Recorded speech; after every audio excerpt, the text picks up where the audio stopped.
Hey everybody, we are back here on the BJJ Fanatics podcast, and this week we are being joined by Jon Thomas. Jon, how are you doing this week? Doing good. Back to training, so it's pretty good. Back to training. You're our first guest to call into the show from Sweden.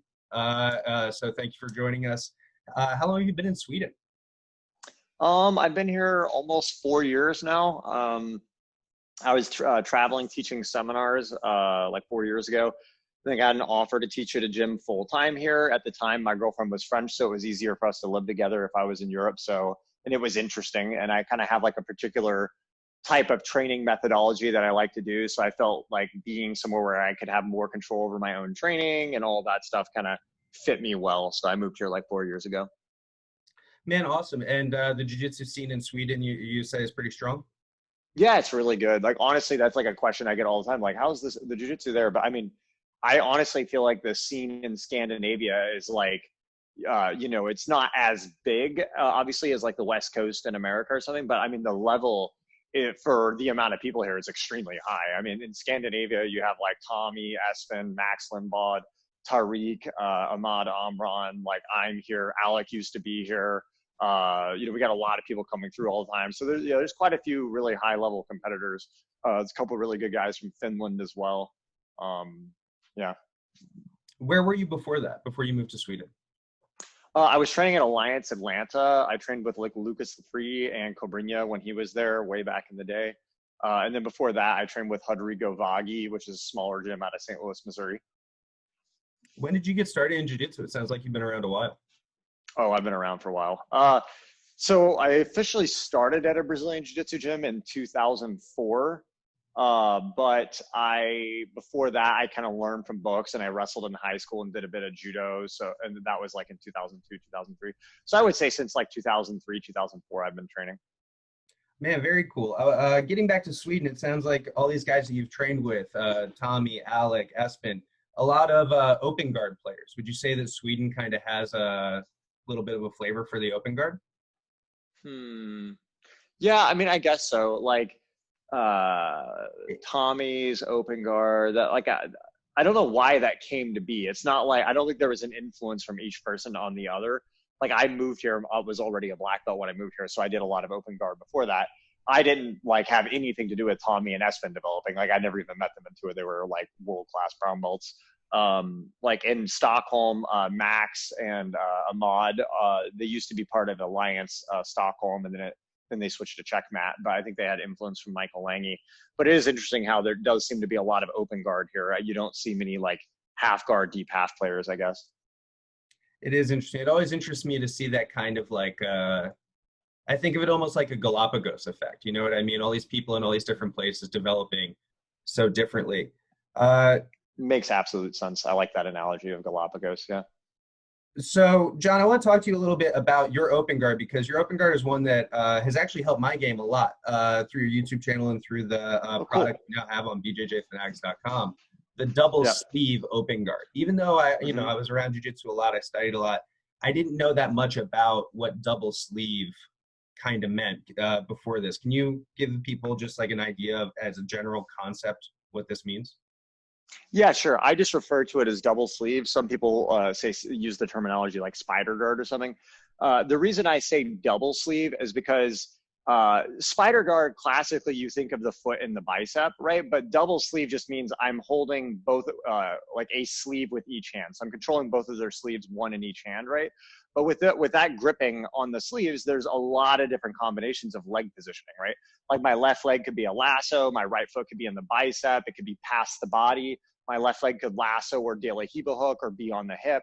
I could put a foot in the bicep and go underneath. And there's all these different combinations that you can do with double sleeve, right? So if anyone who's followed my content before kind of knows my approach to jiu-jitsu is I break everything down into separate, what I would call like mini games, right? So it's like, you could be a world champion at escaping the mount, for example. Like you could be amazing at escaping the mount, but then terrible at getting out of worm guard, right? Like those are two separate skill sets.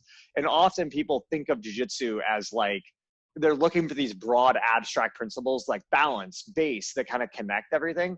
And while that can be interesting, I find it to often not be the most useful way to think or develop your jiu-jitsu, because there's so many things that are in conflict. Like people always say things like, oh, always have your elbows tight, for example. But there's plenty of situations where I have my arms completely straight as a board, right? And there's plenty of times I have really bad posture in it because it's useful in a position. And in other positions, I have really strong posture. So this kind of mode of thinking where you're trying to look for broad principles to connect everything together, I feel like often leads to more confusion. So the way I approach it is I break everything down into separate mini games. So then when you're looking at like open guard, I would like categorize it as, okay, double sleeve. So I have each sleeve with both hands, and then collar sleeve, right? And then I have all the sequences of what I could do with a cross collar and a sleeve. And then like ankle sleeve, ankle collar. And like, as you understand what all the possibilities of what you can do with each of those grips, then as you put it all together, then you have this combination of all these things you can mix together, if that makes sense. So the reason in that series I really focused on double sleeve is it was one of the first guards I really developed on as one of my favorites. Also, I think the learning curve for someone who's new, the difficulty level of double sleeve is much lower, but the benefits of it are so high. Like there's so many transitions you can do with it. You can get to every other guard in jiu-jitsu from double sleeve. There's great submissions, great sweeps. It doesn't require massive flexibility, and it's very simplistic to understand how to control. If you look, when you look at like different guards, they have different like attributes, I would say. So for example, if you have a new person, closed guard is very easy to control in the sense that like keep your feet closed, right? It's still a complicated position. There's a lot of great complicated attacks, but it is simple. It's more simple to control. Just keep your feet closed and you have closed guard. Double sleeve is harder than closed guard in the sense that like there's more movement you have to do, but it isn't that complicated. Whereas if you do something like say collar sleeve or ankle collar, there's a lot more that your opponent can do with their hands that makes it more difficult to control.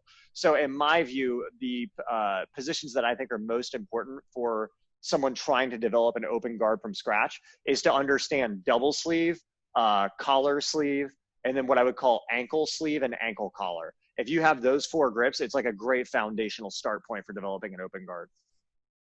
That's really interesting. So instead of putting all of your baskets into spider guard, for example, where you'll see people say like, I'm a spider guard player, you know, I fight spider guard. You're taking a little from everything and using this like diversity approach to be for sure, strong everywhere, rather than having to force the fight into one spot. Yeah, for sure. And I think this is an interesting point of there's a difference between how I would fight to perform well in a tournament versus how I would train to develop. But those are 2 separate things. So if I was to, when you're fighting in a tournament or something, it's the difference between like strategy and tactics is usually how I would describe this. So like tactics in this case would be the things that you know. So like knowing how to use double sleeve, knowing how to use collar sleeve, knowing how to finish a triangle choke, those are tactics, right? Strategy is how you choose to implement the tactics that you know in an efficient manner versus your opponent.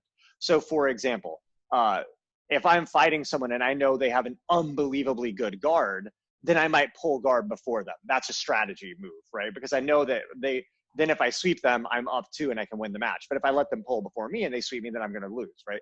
So that's a strategy thing. I might fight someone else and go, okay, this guy has got not great takedowns, but his passing is unbelievable. Okay, well then maybe I try to take the guy down in that match, right? So that's how you choose to implement your tactics. So when I'm training in the gym, I spend a lot of my time not focused on winning per se, but just developing all my different skill sets. So developing my double sleeve, developing my collar sleeve, and I use a ton of specific training, right? So I have all these different training modalities I do to try to like mass develop these individual skill sets. And then if I'm doing what I would call like a normal match where I'm treating it like I want to win, then I'm going to actually adapt to what feels easiest. Because even if the double sleeve is my best position, I may fight someone whose main training partner does double sleeve all the time, and I can feel immediately that they have good responses to double sleeve. So then I might switch to collar sleeve, right? Because I feel like maybe they're weaker against fighting that. So when I'm actually in a match I'm trying to win, I will switch between guards trying to find their weakness.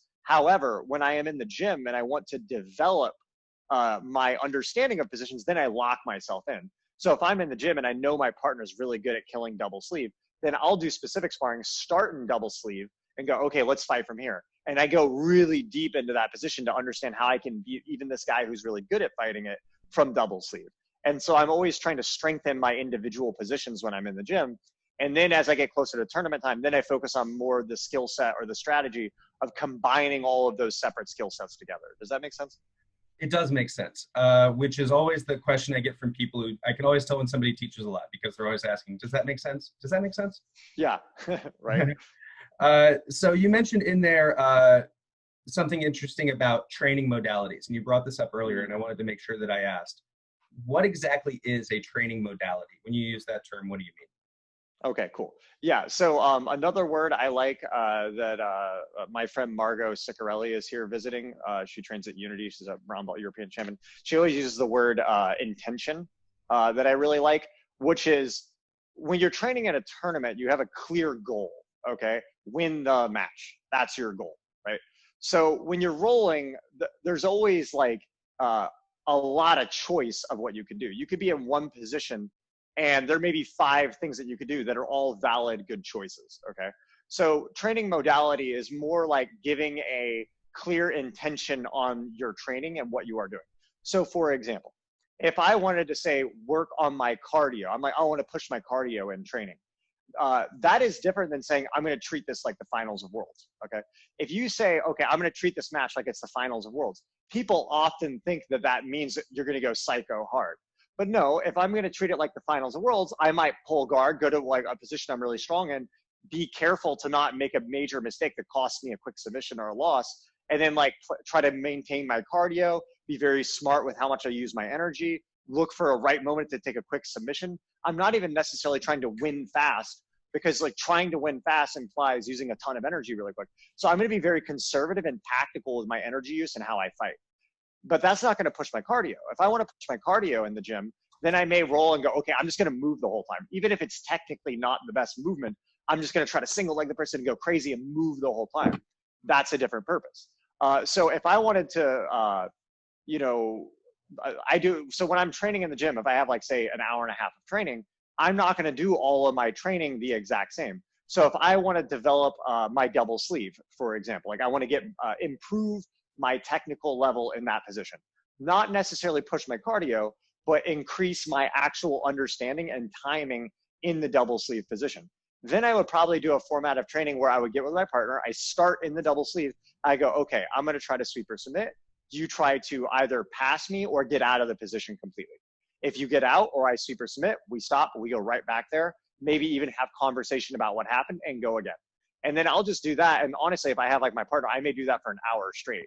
So then it's kind of this mix of like, okay, we're rolling. And then there's a position that I feel kind of uncomfortable in or something. I might go, oh, freeze there real quick. Huh, what's going on here? Your hand here is kind of annoying. And then I go, if I change my hand this way, does that feel good? And I actually talk with my partner, and I may spend an hour, 2 hours in a position like with a mix of sparring, conversation, slow motion, rewind, look at it, stop, look at a video, and it's very interactive. But the purpose of that training is actually to increase my understanding of that position. Now that's different if I wanted to go, okay, I want to treat, if I have a partner and I go, I want to treat this like a tournament match, and I'm going to make it like the finals of worlds, because I'm going to use that role more to diagnose. Because if I say, okay, treat this like the finals of worlds, and I roll with someone and I lose by 2 points, then that's an indicate, that's the final feedback on how's my game doing. So if I do a normal roll and I lose by 2 points, I'm going to look at it afterwards and go, okay, well, what happened? I'm like, man, I got to, you know, he put me in the collar sleeve and I couldn't get out of it for 6 minutes, and then he swept me at the end. Then I may go, okay, I need to do more specific training on collar sleeve and technically evolve there, right? So you can have all these different modalities. Or like one more, not to go too long-winded here, but like another modality I like is doing things. Please be long-winded. Okay, that's perfect, right? Another modality I really like is starting in positions with contact. So if you tell someone, okay, just roll 8 minutes, right?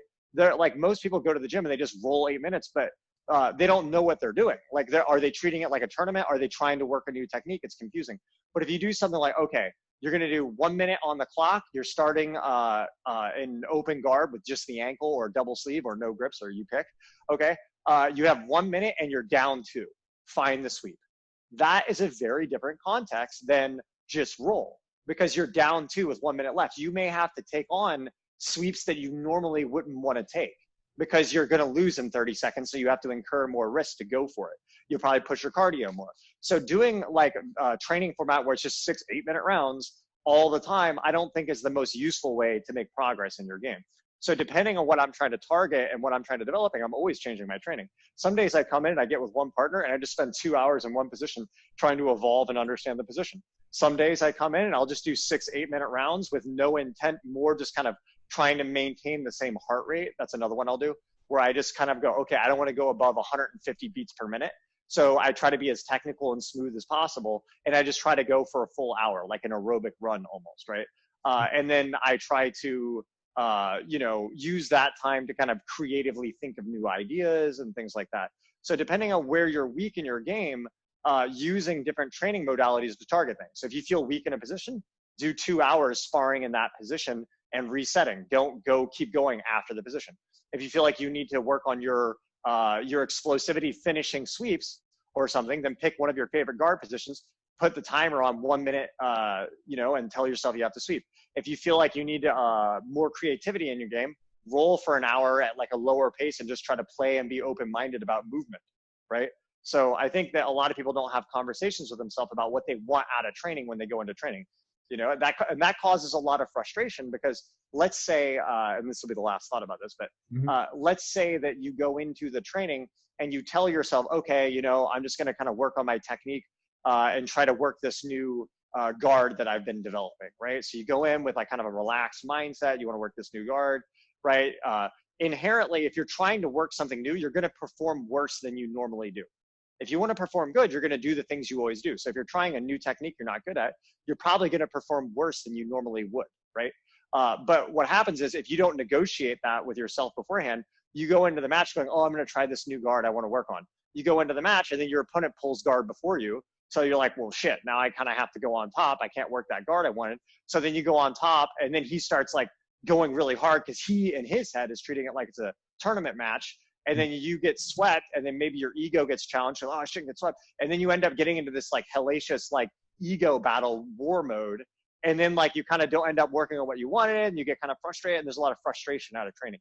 So like having that negotiation with yourself about what you want out of training beforehand matters a lot. And then I would say with that, that's partly why I love my training situation because I can tailor the training how I want. A lot of gyms you come in, you have to do 6 8-minute rounds or whatever, right?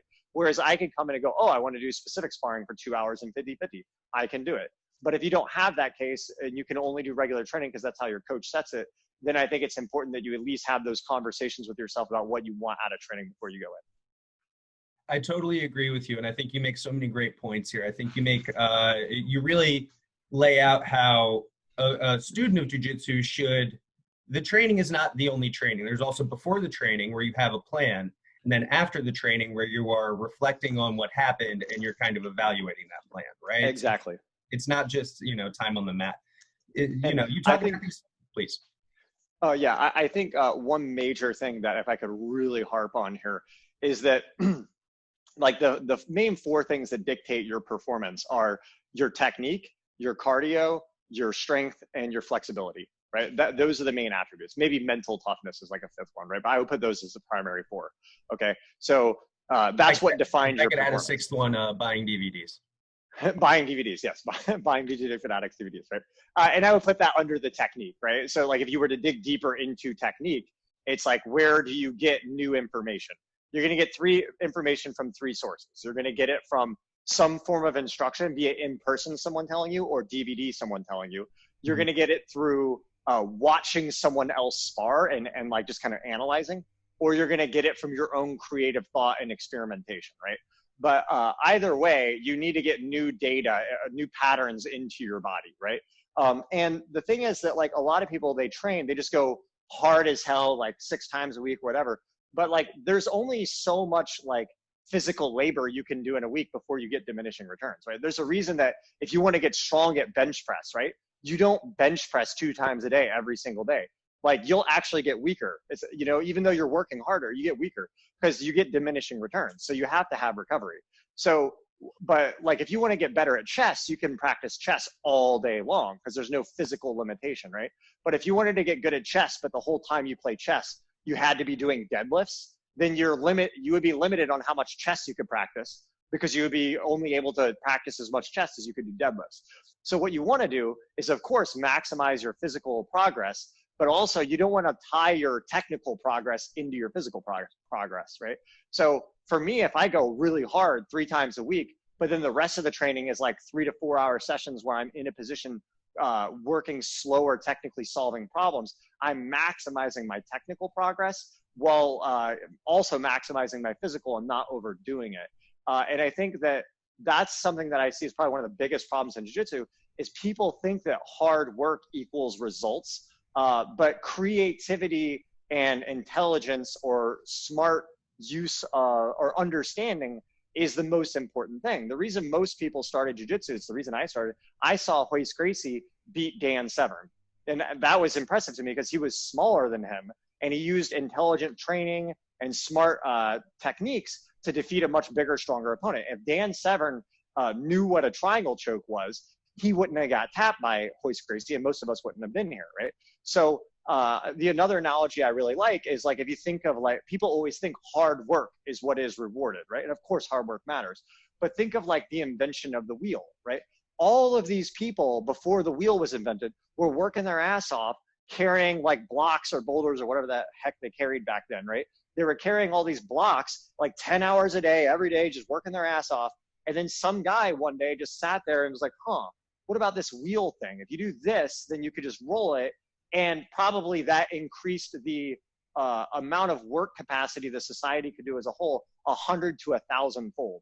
So that one creative thought made all the difference in the progress of civilization and society over all this labor. And it's the same in jiu-jitsu.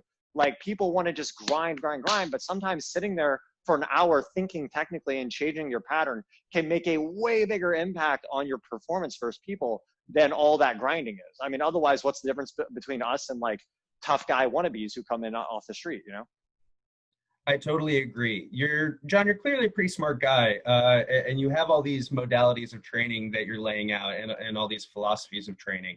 Do you feel like your students, when you come in and you have a certain way that you want to train, whether it's situational sparring or whatever, is that what you're having all of your students do as well? Or are you opening them up to different things? You know, talk me through that, not just meeting your own needs, but also making sure the class is structured for them. Right, and so that's another multi-layered topic. It depends on your job as a coach, right? And also your relationship with the gym, and like, is it your business? For example, if I wanted to run a class how I think it should be run to make people champions, that may not coincide with how I think it should be run to make people want to join, or the majority of people want to join to make a successful business, right? So that's always a difficulty, is, again, it always goes back to intent. Like, you have to know your intent to know your actions, right? So for me, one thing I've realized is that most people who become really good are self-driven, right? You cannot take someone who's showing up to the gym 3 days a week and like doesn't want to put their own thoughts and effort into developing and force them to be a champion through you teaching them. Like, true skill is going to come from their own efforts to understand, right? So I try not to make the gym this place where people come to where I'm like trying to make them a champion per se. What I do is I create an environment that is very open and gives them the opportunity, if they wanted to pursue that. And I give them every tool they need, right? So basically what I do with my guys here, and I teach out of a gym. It's not my gym, which is perfect because I prefer my online instruction, because I do like online privates and online webinars and I have the YouTube channel. So that's kind of how I make my income. So for me, the gym here is a place that gives me a great atmosphere, a place to roll, test my techniques, film stuff. And it's just a great relationship between me and the gym here, Fighter Center. So what I do rather with my advanced guys, or honestly, I use the same model for like white belts if they're training with me, is that we come in, the warm up is 20 minutes of light rolling. Okay. And I would define light rolling by, you're trying to keep your heart rate at around like 130, 140 beats per minute. And you're trying to keep a relatively similar tempo. Okay. But it's very, arbitrary what light rolling is. So we try to light roll to warm up, no ego involved for the first 20 minutes, and everyone gets loose. Then I will show 1 to 2 techniques that I've been working on recently, or an idea or a system I think is really good for them to work on. But then I always tell them, you can work on this if you want. If you have something else you're really motivated about or passionate about, you can go work on that instead. And then I walk around for around 20 to 30 minutes and help the guys out as they do specific sparring or drilling, whatever they feel they need to add the technique into their game, right? And then they can ask me questions about something they're working on, about something completely different, or work on the problem. And it's very open. So then they get instruction if they want it. If they don't, they have that. Also, because I have a giant database of all my techniques that I built for myself, I utilize online instruction platform a lot. So why would I go into the gym and go through an entire double sleeve series when I can just send that entire series in a group chat to everyone so they have it and can watch it at home before they come into the gym? So then I let them study all that stuff before they come in and they can develop it, right? So then, then they may do like, say, 30 minutes of specific sparring, and then we'll close out with like maybe 30, 40 minutes of regular rolling. And then if people want to push themselves even harder, then I always leave it up to them if they want to do like shark tanks at the end, or do like 2-minute rounds where they're down by 2, etc. But I try not to force that too much, because our gym is a mix of like recreational and competitor people, and all of them have full-time jobs, right? So if you're at a gym like AOJ, where you have full-time professional people, it's easier to do that. But here you may have one person whose schedule only allows them to come Tuesday, Thursday morning, and they want to push hard. And then like, if we normally go hard Monday, Wednesday, Friday night, then the other group doesn't want to do that. So I allow the guys to kind of have flexibility to dictate their own goals and allow to pursue what they want. That way I'm not forcing anything on anyone. It's more of a relaxed vibe, but everyone gets to work on what they need to work on. And I always bring high-level competitors through to help people out with training and get inspiration. I love this idea that you have of sending the information out, letting people study on their own, even just from you as their instructor. I think that's fantastic. I'm a big fan of online instruction. Everybody check out bjjfanatics.com. Right. This is a very chill way to learn. Is this something that you started in Sweden, or is this more, was this able to work in America, or is this a cultural difference? No, if the cultural difference would be more for Americans doing this than Swedes. This is actually the complete polar opposite of Swedish culture. Swedes, not all of them, but I feel like in general, Sweden has more of, I think the socialist policy history of the country has kind of made people in general always look to like an authority figure, kind of like the state, that you always look to the state to kind of say, this is what you should do, this is how things should be handled. And people kind of have this trust and authority. Whereas I would say classically, the ideas of like individualism is more like it's a self journey, right? Like, and this is kind of the point I always make to my students. I always tell them like, look, I can't teach you jujitsu, right? You have to develop your own understanding of jujitsu. And I'm a guide to help you. I can save you a ton of time by showing you things I learned along the way and things like that. But if you're just trying to memorize techniques where I show you a technique and then you do it and you drill it with your brain off, you're not going to understand. Like saying 3 times 3 equals 9, right? Or saying like 2 times 3 equals 6 is very different. Repeating that and the answer is not the same thing as actually understanding it.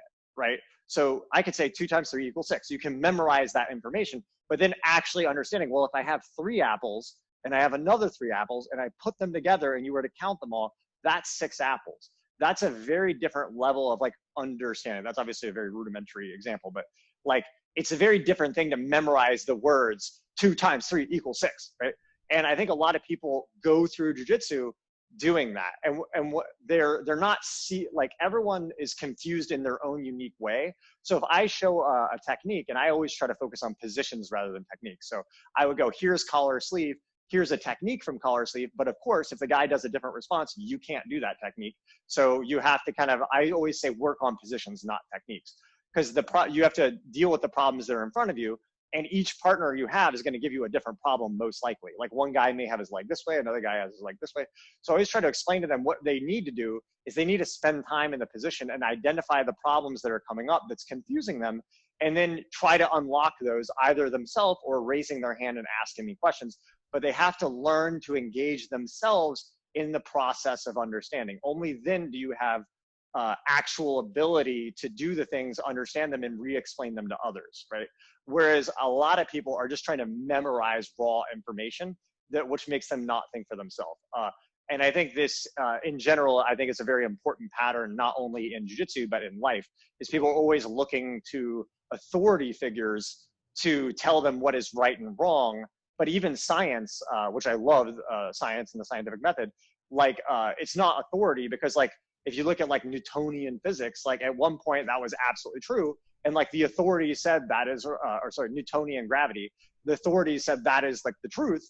But then, you know, at some point they're like, oh, well, you know, these calculations all work pretty well, but on really big things, the calculations are just a little bit off, right? And then Einstein had to come up with general relativity to explain gravity, and changed everything, right? So listen to experts, take from them, learn from them, but you ultimately have to like understand yourself if you want to be truly free. And I think Tommy and Espen are very similar. I listened to Espen talk as well about kind of like his process for thinking and stuff. And I think it's something that you see with all great people in anything, is they learn to think for themselves. So that I'm super proud of with all my students, because I think one unique thing at our gym, if you come to my gym and you talk to one of my blue belts who's been training with me for a while, like they can teach you like my whole double sleeve like system, like inside and out. Like they're, you know, like black belts who are world class at other things could go talk to one of my blue belts about that specific position and probably learn a lot, just because they all know their stuff inside and out and they understand it. So we really try to focus on that atmosphere, and it grows outward from that. I think that that's fantastic, and it does tie back to what we were talking about a little bit earlier. Having a plan when you show up, reflecting after you leave, active learning, right? Yeah, absolutely. Reflecting after you leave is hugely important. How do you keep a notebook, or do you just do it in your head? I do notes in my phone, but I write down like almost every like thought that I have that I think might be useful. I write it down. Same. So many things that we've been talking about that I keep wanting to loop back to, but you mentioned your YouTube channel. John, what's your YouTube channel? It's Jon Thomas BJJ. So I usually post videos at least once a week. I'm trying to get that back up. The kind of things took a hit with COVID, but I got a filming studio in my apartment now and stuff. So I'm always updating that. I'm going to be trying to do a website here soon, but that'll probably be like in another like 3 to 4 months or something. I also do online private lessons, which is where I kind of like work a topic out with the person we want to work on. They send me videos once a week, and then I do phone calls with them, and we go back and forth. It's a very interactive process. So that's been working great for a while. And then, yeah, I have the gym in Gothenburg, Sweden, and I travel and do seminars. And then also I offer people who want to come visit to train at my gym and train with me for like a month or however long. I rent out an extra room for people who want to take on that trip, you know, and then I kind of like shadow them for a month. So that's another thing I offer. Man, amazing. I love it. And anybody who wants to learn the double sleeve system that all of John's blue belts know, they can go check it out on BJJFanatics.com. Not that we're done by any means. I just want to throw that out there. Yeah, well, I was going to say I think it's a great one to check out for if you want like that foundational understanding of the double sleeve guard. It's just such a great, that series I shot with you, I think it was like 40 videos. It's such a great start point, because it's just going to give you like, if you understand that as a baseline, then it's like, okay, now after that you tackle collar sleeve, and then you tackle collar sleeve on the other side, then you attack ankle, you know, and then you build out from that. But that to me foundationally is like such a bedrock position to understand. So I really urge everyone, if you don't know double sleeve, that series is a great one to check out for sure. Kind of like a skeleton, and then we can go start throwing some absolutely muscle on there later. Yeah. John, you're clearly a pretty smart guy. I don't have too many guys bring up Newtonian physics on my podcast. I'll be honest. I mean, I find most people who are high level, you know, achievers in jiu-jitsu tend to be pretty smart. But do you mind if I ask what's your educational background, or like, you know, anything? So I have a degree in mathematics. I started off going into engineering, but I actually wanted to work for the CIA. And then, yeah. And now you're living abroad, teaching people how to fight. Interesting. Yeah, I know. It's a weird, yeah, it's a weird life. So what happened was I was in my 3rd or 4th year, and then I realized that mathematics would be just as functional as engineering, if not more, for getting my foot in the door in intelligence, at least for like the NSA or something. So then I switched from engineering to mathematics. And then that allowed me to train more as well. And I was training in St. Louis at the time when I was in college. And then I won the Pan Ams at Blue Belt while I was training there. And then I graduated. I ended up getting a job at a satellite agency called National Geospatial Intelligence Agency. And then I had to wait a year to start there. So then I moved to Atlanta to train full time for a year. That's when I won the Pans and Worlds at Purple. And then I started my job, moved to DC. And then while I was there, I was training with Ryan Hall a bit as well, probably for like 6 months to a year. And then I liked the job. It was really cool, but I liked jiu-jitsu more and was like, I have an opportunity to do what I love for a living. So I quit the job, moved to Atlanta, trained full time there for like 5-6 years, and then ended up moving to Sweden. And then here we are. So that's more or less my education. And then I just kind of have like a passive interest in like science in general, you know, so also I think my brother is this is kind of a funny relationship, but he also does jujitsu. He's a purple belt. He trains, well, he's actually moving to Nashville now, but I think he was training with Alberto Crane in California. But he's a magician, and there's actually he's a professional magician. And there's actually like a lot of correlation between like Thank you, by the way, for letting me know he's a professional magician and not just he does tricks and parties. Yeah, me and my brother both have like really weird careers.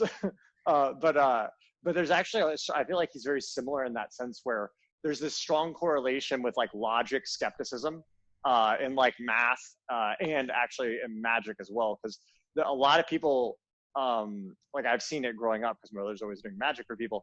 They have a tendency to want to trick themselves, right? So there's a lot of people, my brother will do a magic trick, and obviously he and I understand it's just like a trick, right? It's using real world things to trick the mind. Mm-hmm. But people have a tendency to actually believe in real magic, which is mind blowing to me. But there's also flat earthers out there. So they have a tendency to believe things that are not true. And that is just symptomatic, not just in magic, but in everything. And like, if I'm testing like jujitsu techniques, right, when I'm in the gym, specific sparring, I may be training with a partner and we come up with some new movement and we're like, oh my God, this is working so good. And we start to really believe it. And then like, you can start to believe it and your partner will even start almost giving you the technique because they want it to be true as well. And you get into this like little thought loop where you're like, have a confirmation bias. And then when you try it with someone that you don't tell what you're doing, like some spazzy white belt, and you try it and then it doesn't work. You're like, what? And it's because like you were kind of tricking yourself. And I think there's something about like humans' ability at tricking themselves. And I think that strongly correlates to like like what drew me to jiu-jitsu in the first place was like, if you look at a lot of traditional martial arts, they were doing this like touchless knockout and all this kind of stuff. And us as Brazilian jiu-jitsu people laugh at that all the time where you see, oh my God, look at this guy. He believes you can knock him out without his hands and you can do this. However, I would make the point that there's a very strong correlation. When I look at a lot of techniques I see posted on Instagram and things like that, I see a lot of like things that are just completely fabricated that look flashy for a camera. And I see people in the gym trying these things that clearly don't work. And it's actually the same behavior. Granted, it's not as sensational as someone knocking you out with, you know, a Kamehameha from your hands, but it's something in the human brain that we have this thing where we trick ourselves, and like science and skepticism is like the art of trying to see through that and see the truth. I agree, but John, I'll point out if those no touch knockout people, if that's true, that is the best martial art on earth. Absolutely, it is, for sure. It's true. Yeah, I think we all wish it was true. Oh, it would be fantastic. You've given us so much, John. I feel like we're getting a little bit close to the end of the interview, and you've been so generous with your time. Before we go, is there anything else? Let me ask this, because this is something I like to ask a lot of people. Somebody comes in the door and they want to start jiu-jitsu. What's the first thing that you're going to start teaching them? What's that foundational like principle? Is it guard retention? Is it, you know? I guess the like first tapping out, you know, is going to be like, yeah. Yeah, I mean, I guess tap out. Realistically, the first thing would probably be, what do they want out of it? But let's suppose that they're like, I want to become a good competitor, right? Because I think it's probably like the gist of the question. So like, if they wanted to be a good competitor, right? Probably decent at jiu-jitsu over time. Yeah, they just want to become decent at jiu-jitsu over time. there's so many ways you could go with that, and it would partly depend on what is like that person's thing is. But I guess the main thing would be trying to explain to them from a conceptual point. I would explain the idea of positions, right? Like, and like, you know how I explained my view of jiu-jitsu as like separate mini games. I would argue that's what jiu-jitsu is in a nutshell, right? The traditional idea is like, if you're, you know, like classic Gracie Jiu-Jitsu 101 is like, if we're both standing, we can each hit each other. But if I take you down and put you in a position like mount, I can hit you and you can't hit me effectively, right? Therefore, it's positional dominance. So basically just understanding positions. If you put someone in a position that you know better than them, you have the advantage. If they get you in a position that they know better than you or you don't know well, and they're more athletic, they have the advantage, right? So explaining the idea that all jiu-jitsu is just a combination of multiple separate mini games and separate positions. And as you get good at multiple positions, you're better as a whole, right? So usually then from a technical standpoint, usually people go, okay, well, here's closed guard first, right? Which I think from a street perspective makes a lot of sense because like you would probably get in closed guard. In tournaments and modern jiu-jitsu though, you'll never get the closed guard unless you have a good open guard. So actually in that sense, open guard first makes a lot of sense. But what I would do is I would actually start with submissions first. I would start with showing them the triangle choke, have them start with the triangle choke on their opponent, and then have their opponent start lightly resisting and go through all the most common ways the person will resist. So I reverse engineer it. I start with the triangle choke, have them specific spar from there until they can finish it. Do the same thing with like an arm bar, do the same thing with like a collar choke. Now, when we take a step back and go to close guard, I know that if they do get to the triangle, they could finish it. They understand how to do it.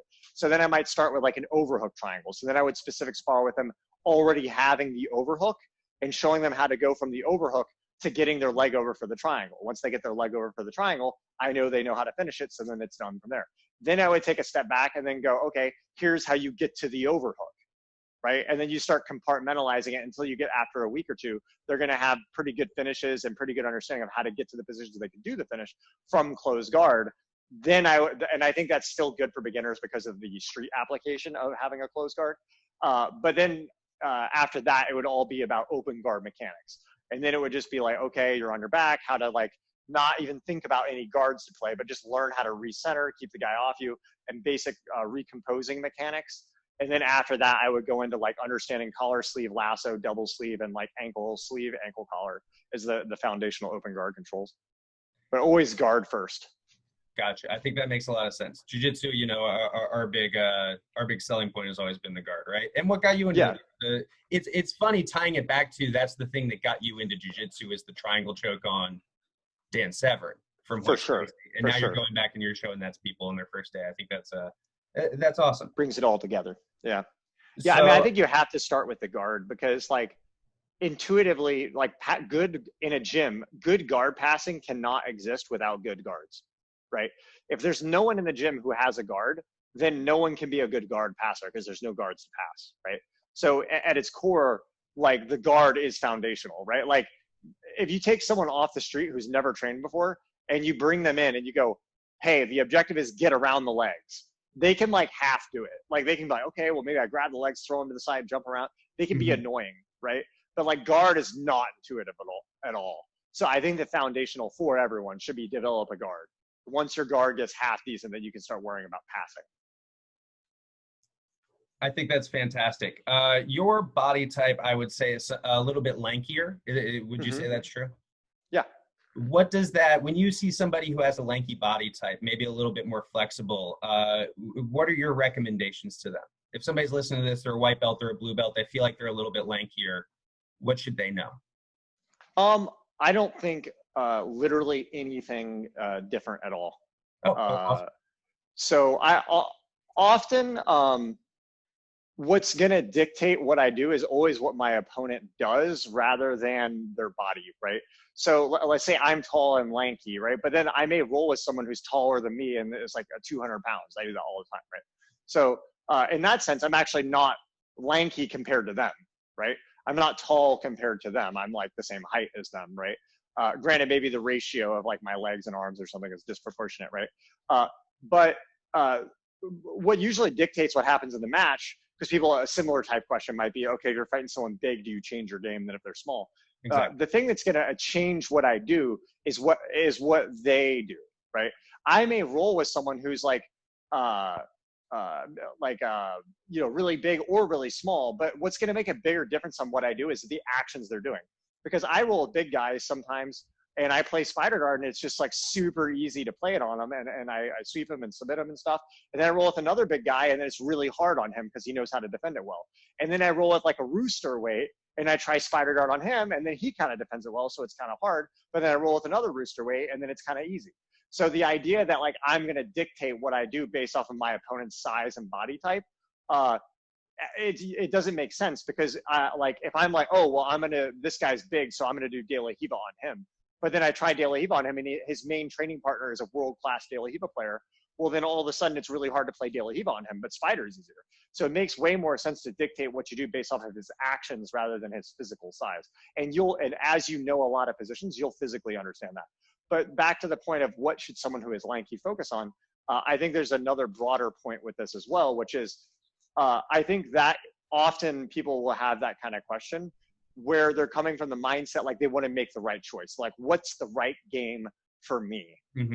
Like people are always going, what's my game? What is my jujitsu?